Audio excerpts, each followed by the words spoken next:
Once, in the icy reaches of the North Atlantic, there lived a bird unlike any other. It could not fly.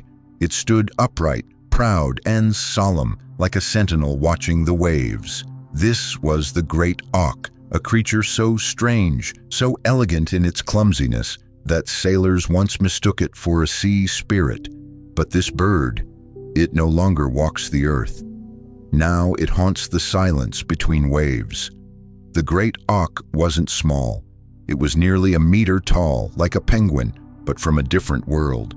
It thrived on rocky, remote islands of the North Atlantic, Greenland, Iceland, Newfoundland.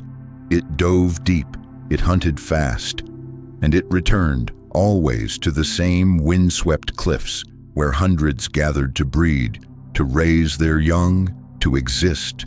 If you understood even part of this, it means the signal is reaching you. Subscribe. The rest will make sense soon enough.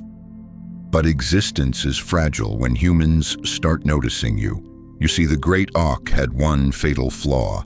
It had no fear of us. It never learned to run, never needed to. For thousands of years, it thrived in places we could barely reach. But then came the ships, the whalers, the fur traders, the museums, and with them came extinction, not through one moment, but through 1,000 tiny decisions.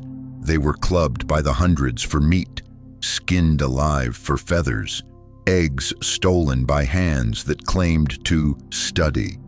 The Great Auk didn't vanish overnight.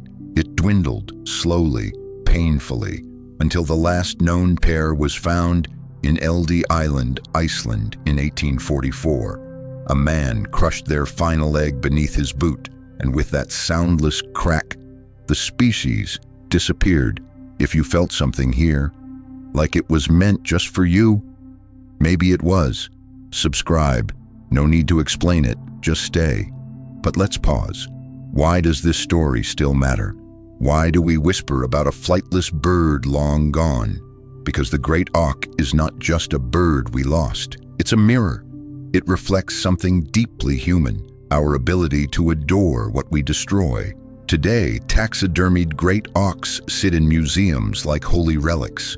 There are fewer preserved specimens than there are paintings of monarchs. Collectors trade their remains for millions. We now guard them, now after it's too late.